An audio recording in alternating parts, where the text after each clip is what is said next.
Hi, and welcome to another great episode of Book Reviews with Christy. This week's book is From Chaos to Calm, Effective Parenting of Challenging Children with ADHD and Other Behavioral Problems, written by Dr. Janet Heiniger, and Sharon Weiss, a behavioral consultant. So,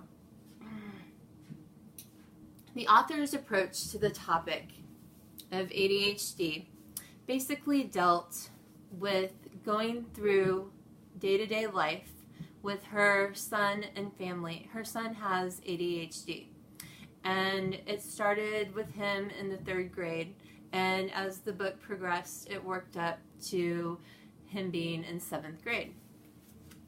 So it also talked about Chaos Reigns was chapter 1, and that just basically told about stuff was going on at home. It was crazy. They were, having trouble with the morning routine. What was going on? They couldn't figure out because they didn't know he had ADHD.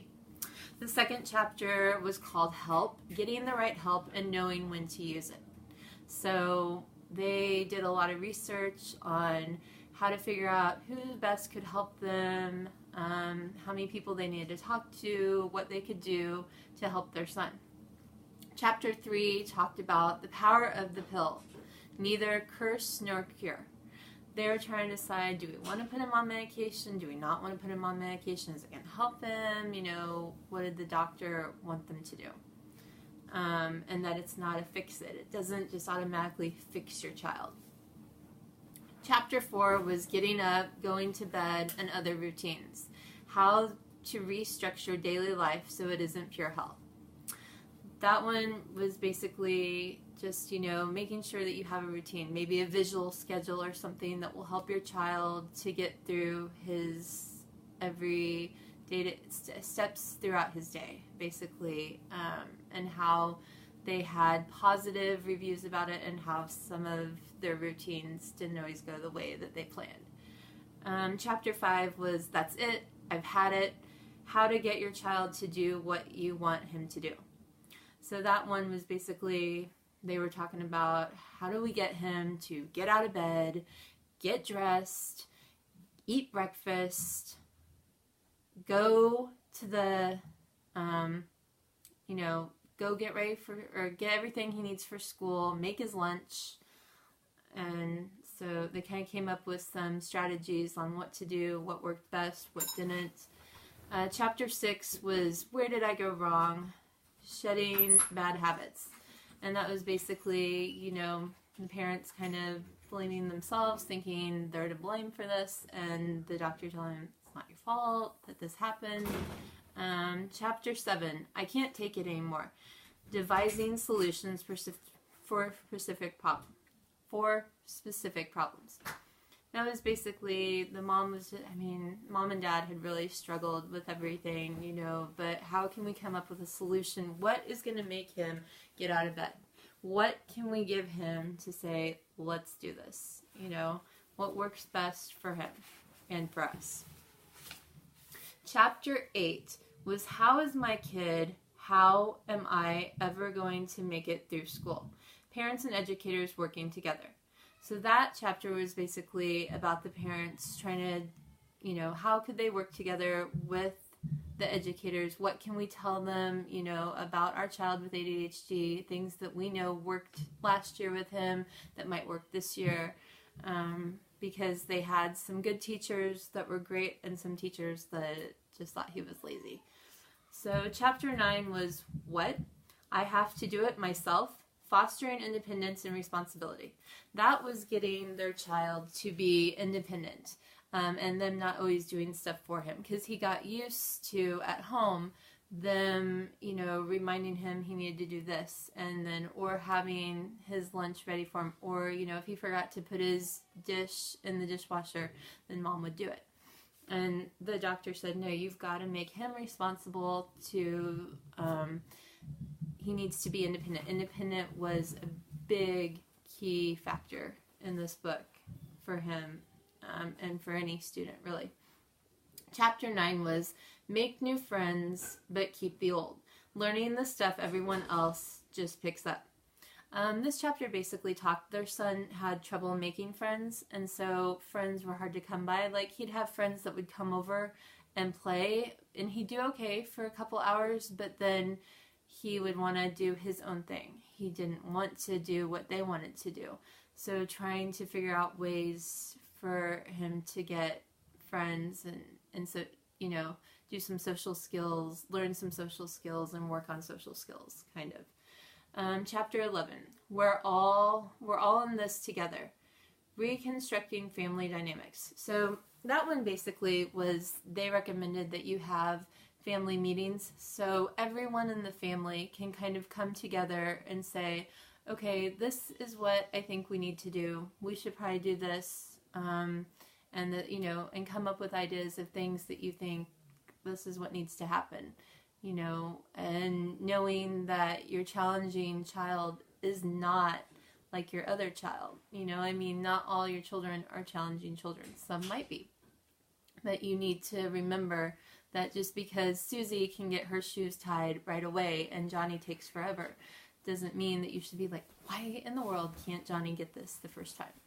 So, chapter 12, and the last chapter, was striving to maintain calm. Taking it one day at a time. So just remembering, you know, to keep your house calm and make sure your routine, you stick to the routine that you picked to go with.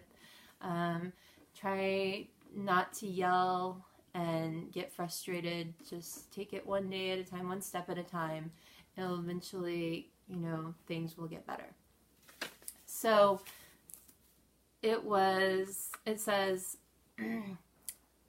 was the author's evidence convincing?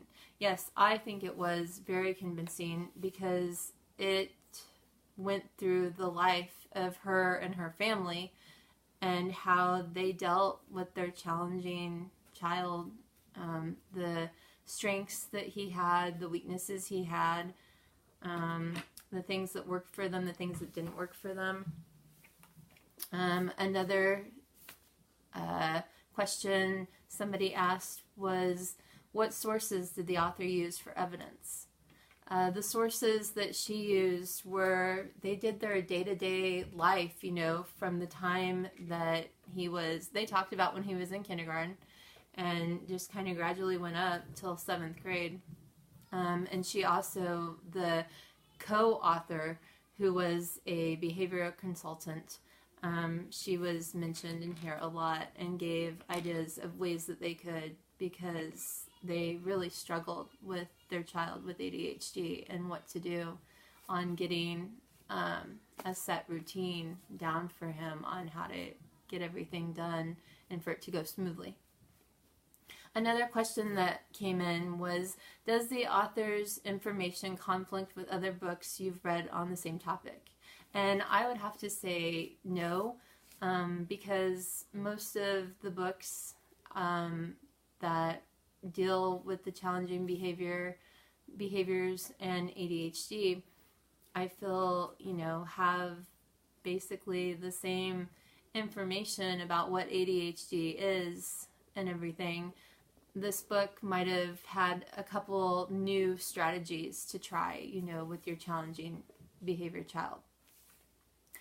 Another question that someone asked was, how has the book helped you understand the subject? I would say that it's been a real eye-opener, considering that my son was recently diagnosed with ADHD, and he's in kindergarten right now. And we have started him on medication. We have talked to a behavioral psychiatrist that has given us a lot of good tips and everything. So it's been very beneficial on strategies that we can try working with him on. Some things that I think will be good. Some things that maybe we'll use down the road, since he's obviously not in middle school right now. And the last question that we have today was, would you recommend the book to a colleague and why? I would say yes, that I would recommend this. I would say it's good for someone with a challenging child. So if a colleague had a challenging child in the classroom, this book would help them to see ways to some strategies that you could use at home, that you could tell parents that they could use at home with their kid. Maybe some of the ones in here would help them. It also had some strategies on what you could do in the classroom with the child with ADHD or a challenging behavior. So I think that it would be beneficial to read. So yeah, like I said, really enjoyed it. So anyway, thank you for joining me on our book review, and I hope you'll tune in next week when we read Harry Potter and the Sorcerer's Stone. Thank you.